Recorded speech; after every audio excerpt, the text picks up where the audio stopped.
Prezados irmãos e irmãs, participam dessa comunidade Caminho do Discípulo. Neste mês que estamos aproximando, o mês de setembro, mês dedicado à Palavra de Deus, mês em que nós somos chamados a aprofundar a nossa fé, a nossa experiência no Deus revelado nas Escrituras. Sinto-me feliz, alegre por poder partilhar um pouco com vocês nessa temática das parábolas da misericórdia. Eu sou o Padre Cipriano, sou pároco da paróquia Nossa Senhora das Dores, na cidade de Jambeiro, pertenço ao clero da Diocese de Taubaté, estou prestes a completar 9 anos no sacerdócio e sinto muito honrado, agradecido pelo convite do São Cristóvão e dos membros da coordenação desta comunidade, poder partilhar com vocês estas parábolas da misericórdia nesse mês de setembro, em que vocês irão estudar, conhecer, aprofundar sobre as parábolas presentes nos evangelhos. E a mim foi confiado então a partilha das parábolas de Lucas 15, chamada As Parábolas da Misericórdia de Deus. O texto de Lucas, no capítulo 15, são 3 grandes parábolas conhecidas por todos nós. A primeira parábola, a parábola da ovelha perdida. A segunda parábola é a parábola da moeda perdida. E a mais conhecida é a parábola do filho pródigo, mais conhecida, e os teólogos eles gostam de chamar, sendo mais fiel ao texto, como a parábola do Pai misericordioso. Para que possamos compreender bem as parábolas de Lucas no capítulo 15, nós devemos contextualizá-las, sendo que Jesus está sendo questionado, Jesus está sendo interrogado, porque ele senta com os pecadores, com publicanos, faz refeição com eles. E os fariseus e os mestres da lei criticam Jesus, e Jesus aproxima dessas pessoas, tido como impuras, como pecadoras. Jesus então não rebate, Jesus não entra num confronto de discutir com os fariseus e os mestres da lei, mas Jesus conta essas 3 parábolas a partir das realidades do cotidiano das pessoas, para mostrar a novidade, a novidade do reino inaugurado por Jesus. Aliás, Jesus é o rosto da misericórdia de Deus, o rosto da misericórdia do Pai.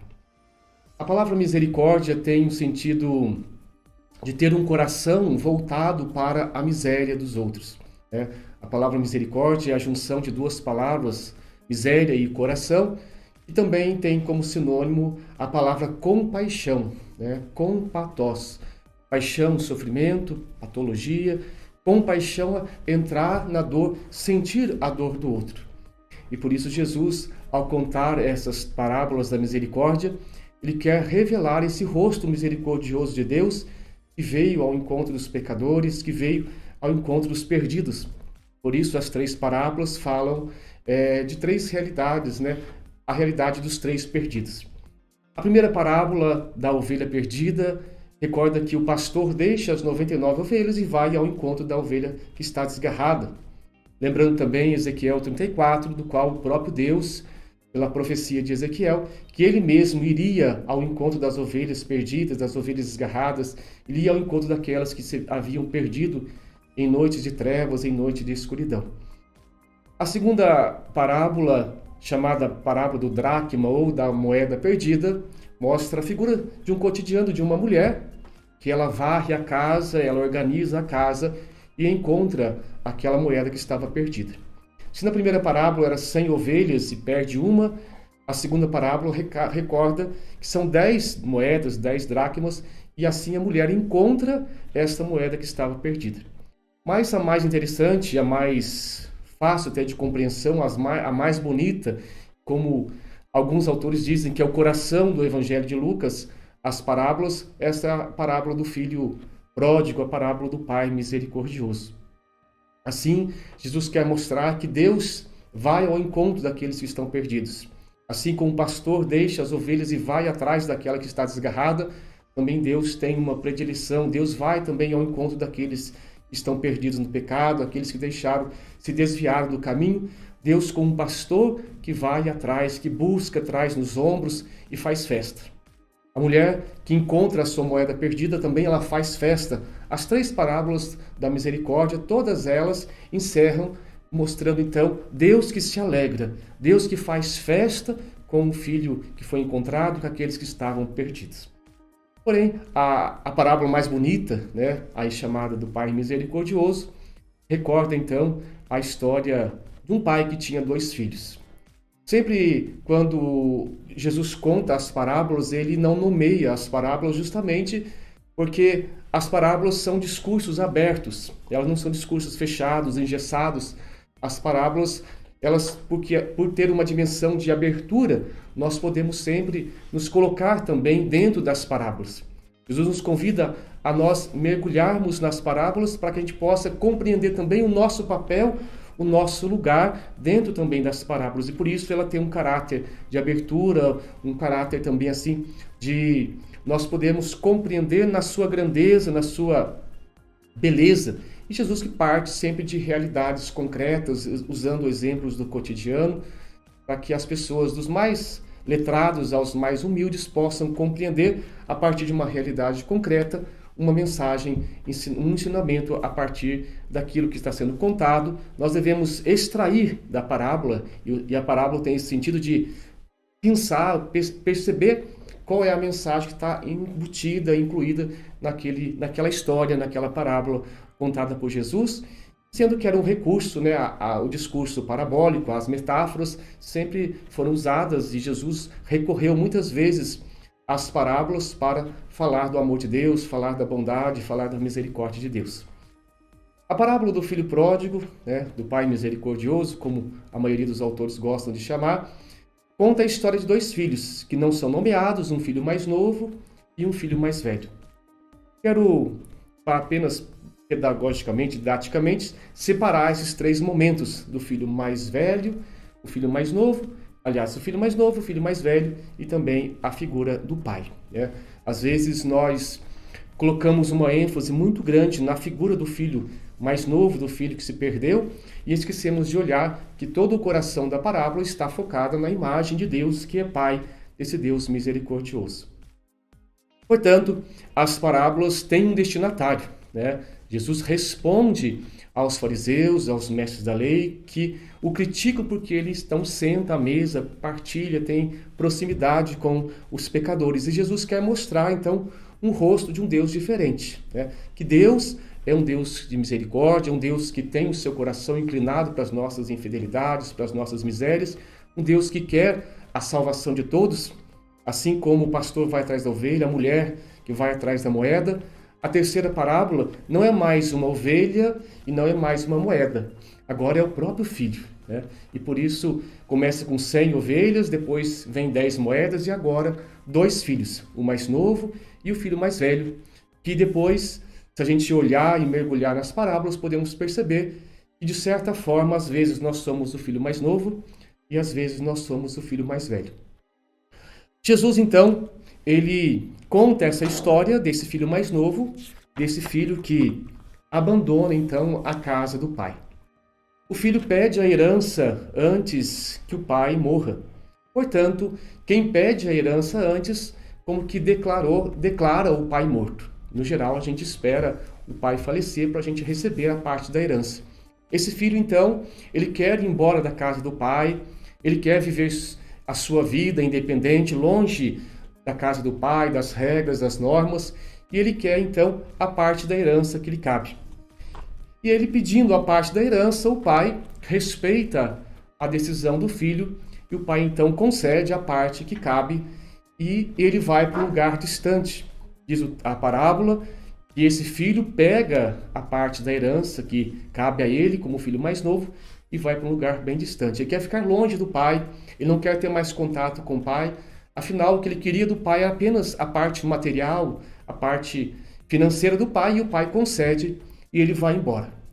Na busca da liberdade, a história conta que esse filho, então, gasta tudo desenfreadamente, os bens que recebeu do pai, e de repente se vê numa privação total, cuidando de porcos. Sabemos que Jesus conta a parábola para os judeus, e cuidar de porcos simboliza cuidar daquilo que é impuro. Os judeus eles não consomem a carne de porco, tendo em vista a impureza já na prescrição bíblica. O filho mais novo se vê numa condição tão impura, tão suja, que ele não pode comer nem aquilo que os próprios porcos comem. Então está numa situação de uma indignidade profunda. Esse filho então está mergulhado numa miséria profunda. Queria ser livre, queria ficar longe do pai, eis então que agora se vê escravo do pecado, escravo da solidão, escravo da fome, escravo do abandono. E diante dessa situação de precariedade, ele recorda da casa do pai.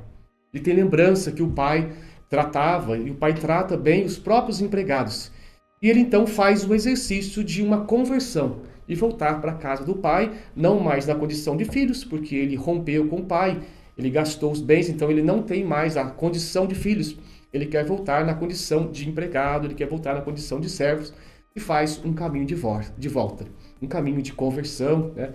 E ele vem meditando no caminho o seu pedido de perdão. Ele quer confessar para o pai aquilo que estava então no seu coração. Pai, pequei contra o céu e contra ti. Eu não mereço mais ser chamado teu filho, trata-me como um dos teus empregados. Ele faz então esse caminho de volta. E diz o texto que quando o pai o viu de longe, o pai sentiu compaixão. A palavra compaixão tem também um sentido de um amor entranhado, um amor visceral, um amor que vem de dentro, o amor de pai e de mãe, o amor de útero. A palavra compaixão no original tem esse sentido, um amor visceral. Diz que o pai vê o filho voltar e o pai vai correndo ao encontro do filho. Lucas gosta de colocar sempre a questão do movimento, assim sempre depressa, vai correndo. Já a própria Maria, mãe de Jesus, quando ela vai apressadamente a uma cidade da Judéia socorrer a sua parenta Isabel, e agora o pai que vai correndo ao encontro do filho. Lucas quer mostrar que o amor de Deus sempre tem pressa. Quem ama sempre tem pressa de ir ao encontro. E o pai então corre ao encontro do filho. O filho que está voltando, todo sujo, maltrapilho, sem nenhum tipo de dignidade. E o pai então, ele chega perto do filho, corre e abraça o filho, e o filho faz então a sua confissão. E o pai no silêncio, o pai escuta a confissão do seu filho. Então, a única coisa que o pai faz depois do abraço, daquele abraço de perdão, o pai pede também para fazer festa. Ele pede para os empregados, para os funcionários, trazer a melhor túnica, pede para os empregados trazer um anel e também para matar um novilho gordo, para que pudesse então fazer uma grande festa. Este meu filho estava morto e tornou a viver. Este meu filho estava perdido e foi encontrado. O gesto de colocar túnica representa a dignidade que o filho tinha perdido. Na mentalidade judaica, tirar a veste, tirar a roupa, significa uma indignidade. Assim fizeram com Jesus na cruz. Quando eles rasgam a túnica de Jesus, ali é um símbolo da indignidade. O filho está sujo, maltrapilho, rasgado. E o pai devolve a dignidade de filho. O pai não o recebe como empregado. Por pior que nós sejamos, por pior que seja o pecado que nos leva para longe de Deus, nós nunca perdemos a condição de filhos. E por isso o pai pede para vestir a melhor túnica, a túnica de festa, uma túnica que reveste o filho da dignidade que ele tinha perdido. Também a aliança recorda o filho que tinha rompido a aliança com o pai. E o pai reata a aliança. A aliança sempre tem um símbolo de compromisso, um símbolo de fidelidade. O filho tinha rompido com o pai e o pai reata esta aliança, simbolizada então pela aliança no dedo do filho. Pede para colocar sandália nos pés. A sandália representa, simboliza também os nossos caminhos, por onde a gente tem andado. Aquela sandália rasgada, aquela sandália velha que o filho usava, o tinha levado para longe do pai. E agora o pai devolve uma sandália nova, como que um convite para que ele possa fazer um novo caminho, que ele possa trilhar o seu caminho, recomeçar novamente, fazendo agora um caminho de amor, um caminho na proximidade com o pai. E assim então, a história do filho mais novo, o pai faz essa festa, o pai se alegra, assim como o pastor que se alegrou com a ovelha, assim como a mulher, o pai se alegra com esse filho então que voltou para casa, esse filho que então foi encontrado, que estava perdido. A parábola então conta a história do filho mais velho. O filho mais velho representa também os judeus, aqueles que não queriam acolher os pecadores, que não queriam acolher os pagãos. O filho mais velho é personificado com a imagem daquele que é o correto, o certo, o justo e acha que tem mais créditos com Deus, acha que tem mais créditos com o Pai e assim despreza os pecadores. O filho mais velho, diz a parábola, ele estava no campo trabalhando. Era um fiel, obediente, que fazia as ordens, cumpria as ordens do pai. E esse filho mais velho então chega do campo e pergunta também para o empregado: o que está acontecendo aqui em casa? E o empregado explica para ele o que está acontecendo. É teu irmão que voltou. Teu irmão voltou e o teu pai pediu para matar um novilho gordo e eles estão fazendo uma grande festa. E o filho recusa participar da alegria do pai. Podemos imaginar o coração desse pai que por muito tempo esperou esse filho mais novo voltar. E agora o filho mais novo tem o filho mais novo dentro de casa e o filho mais velho não quer participar da alegria do pai. Agora o mais novo está dentro de casa e o filho fica fora. O filho não quer participar dessa alegria porque acha que o pai foi injusto com ele. E o pai, então, novamente vai ao encontro também do filho mais velho. E ali, num diálogo de proximidade, ele explica para o filho mais velho: tudo que é meu é teu. Né? Tudo que tem aqui, o seu irmão já tinha levado a outra metade, o restante, a outra metade, a outra parte já era sua. Você podia ter pego ali um novilho para partilhar, para também fazer festa. Tudo que era meu é seu. Nós estamos numa intimidade, é necessário fazer festa. Era preciso fazer uma festa, e esse teu irmão estava morto. E o filho mais velho, então, ele dialoga com um olhar de arrogância, um olhar de rancor com o pai. Esse teu filho, ele não chama mais aquele irmão de irmão, ele fala com o pai: esse teu filho, que gastou tudo com prostitutas, esse teu filho que acabou com toda a herança, volta para casa e matas para ele um novilho gordo. E o pai continua explicando para ele que era necessário fazer essa festa, porque foi o encontro desse filho que estava perdido e era necessário celebrar a vida desse filho que estava perdido. A imagem do filho mais velho representa, então, como disse, a imagem dos judeus que recusavam os pecadores, que recusavam os pagãos, mas também pode representar a cada um de nós, que muitas vezes também temos Deus como patrão. Às vezes nós corremos o risco de ficarmos a vida inteira dentro da casa da igreja, dentro da casa do Pai, e não conhecermos o Pai.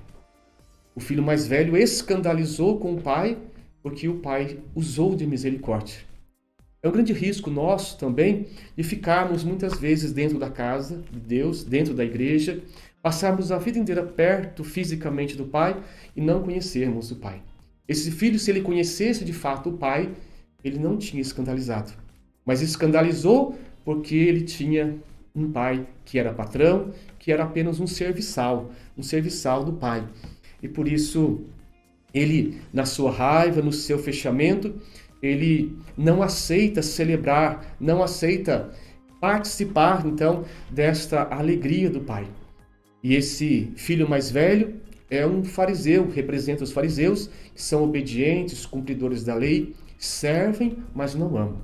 Servem, são obedientes, cumprem as regras, as normas da religião, cumprem todos os preceitos, mas não têm uma experiência profunda desse amor do Pai. É a falsa imagem de Deus que muitas vezes nós também temos, né? Às vezes nós temos, assim, uma visão de Deus que não combina com a mensagem de Jesus. E Jesus quer corrigir, então, nessas parábolas, a imagem de Deus, porque ele veio revelar o rosto de Deus, ele veio revelar o rosto da misericórdia de Deus. Jesus quer mostrar que Deus ama a todos, que Deus veio para todos, que todos são importantes, que Deus não quer perder nenhum dos seus filhos.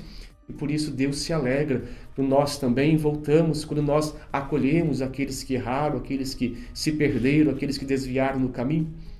Diante desta parábola do Pai misericordioso, muitas vezes nós olhamos e nós podemos perceber que às vezes nós somos o filho mais novo e às vezes também nós somos o filho mais velho.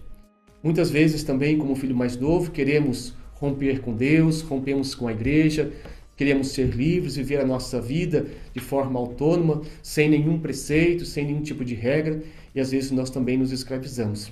Afastamos de Deus, afastamos da igreja, afastamos da comunidade, vamos também experimentar as lavagens, as misérias que o mundo nos oferece, e quando nós caímos em si, quando nós reconhecemos, e por isso a igreja também, nesta parábola, a igreja reconhece e percebe sinais do sacramento da reconciliação.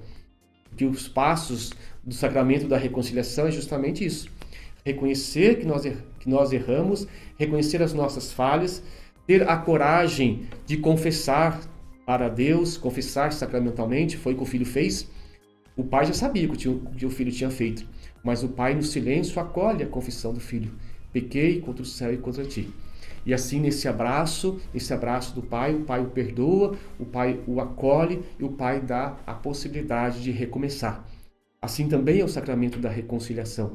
Nós, quando reconhecemos que nós distanciamos de Deus, quando nós nos perdemos também na vida, quando nós perdemos e vamos também distanciando do amor de Deus, nós temos a coragem, a humildade de reconhecer as nossas infidelidades, as nossas faltas, voltar para os braços de Deus, pedir perdão.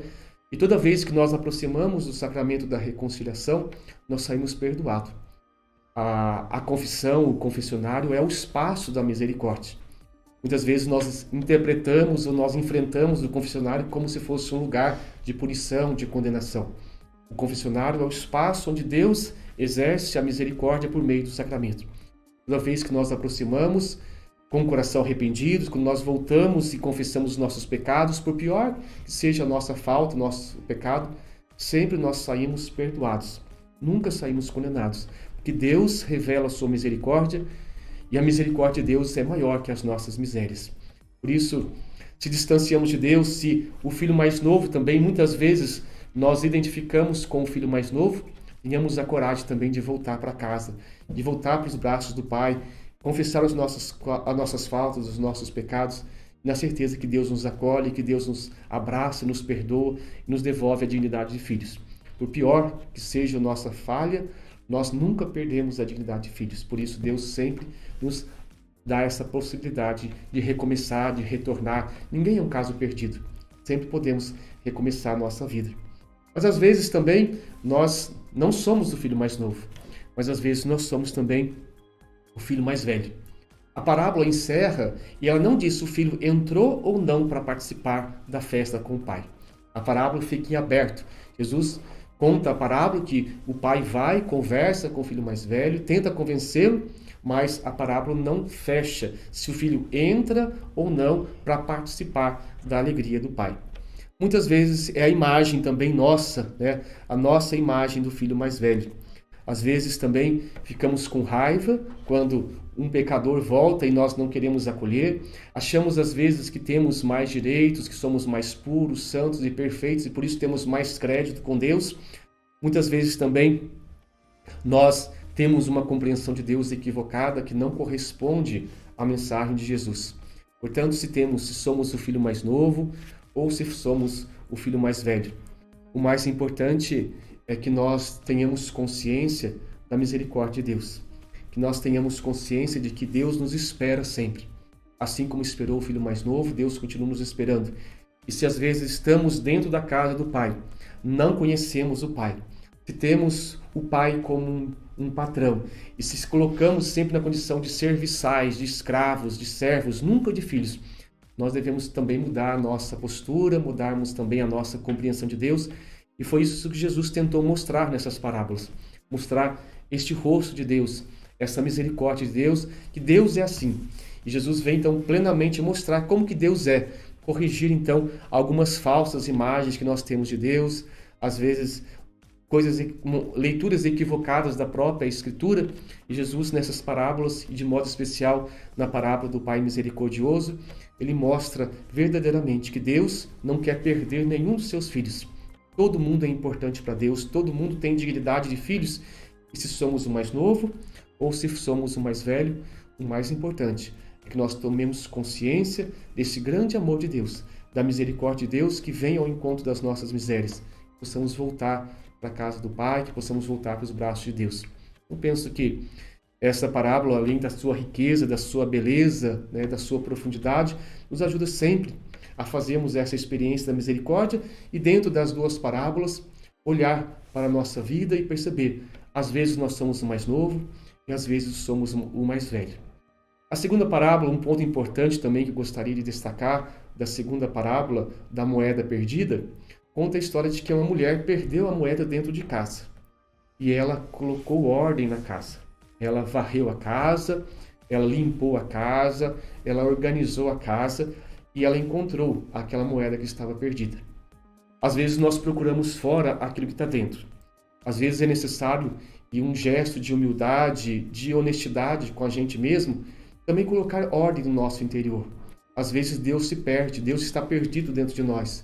Às vezes o sagrado, aquela riqueza simbolizada pela moeda, a riqueza de sermos filhos de Deus, amados por Deus, muitas vezes está perdido dentro de nós, porque a nossa vida também interior está muito bagunçada, o nosso mundo interior está muito desorganizado. A moeda não estava fora da casa, a moeda estava dentro da casa, mas a mulher só encontrou a moeda porque ela acendeu a luz, ela varreu, ela limpou e organizou a casa, e ali, quando ela colocou ordem naquilo que estava um caos, ela encontrou a moeda perdida. Talvez seja também, Jesus quer nos dizer que é preciso colocar ordem naquilo que é interior em nós. Às vezes nosso mundo interior também está muito bagunçado, sujo, desorganizado, e quando vamos colocando ordem, nós vamos encontrar com o Senhor, que habita a nós mesmos, como disse Santo Agostinho. Deus é mais íntimo a nós do que a nós mesmos, mas é preciso procurar dentro de nós, colocarmos ordem no nosso mundo, no nosso mundo interior, colocarmos ordem na nossa vida espiritual, temos coragem de jogar fora, de limpar aquilo que é sujeira, aquilo que é pecado em nós, nós vamos reencontrar com Deus que habita o nosso coração, Deus habita o nosso interior, e Deus faz presença em nós na força e na graça do Espírito Santo. Eu agradeço a todos que acompanham, que possamos meditar, aprofundar nas parábolas da misericórdia. Sugiro como leitura esse livro do Padre Álvaro Barreiro, A Parábola do Pai Misericordioso. É um texto belíssimo, ele é feito para pregar retiros. O Padre Álvaro escreveu esse livro a partir de vários retiros que ele conduziu como um jesuíta, nos exercícios espirituais de Santo Inácio. É um texto também muito bonito e que está bem didaticamente distribuído, e ele explica ponto por ponto da parábola da misericórdia. Penso que é um texto de fácil leitura, e se alguém quiser aprofundar sobre a parábola do filho pródigo, a parábola do pai misericordioso, fica aqui uma sugestão também muito valiosa, e é uma leitura simples, profunda, e também ajuda a gente a rezar a partir dessa parábola. Um abraço a todos e que possamos sempre, conhecendo a palavra, mergulhando na palavra, possamos viver e colocarmos sempre a caminho do Senhor, vivendo a misericórdia, porque é uma das bem-aventuranças. Bem-aventurados os misericordiosos, que também alcançarão de Deus a misericórdia. Um abraço a todos.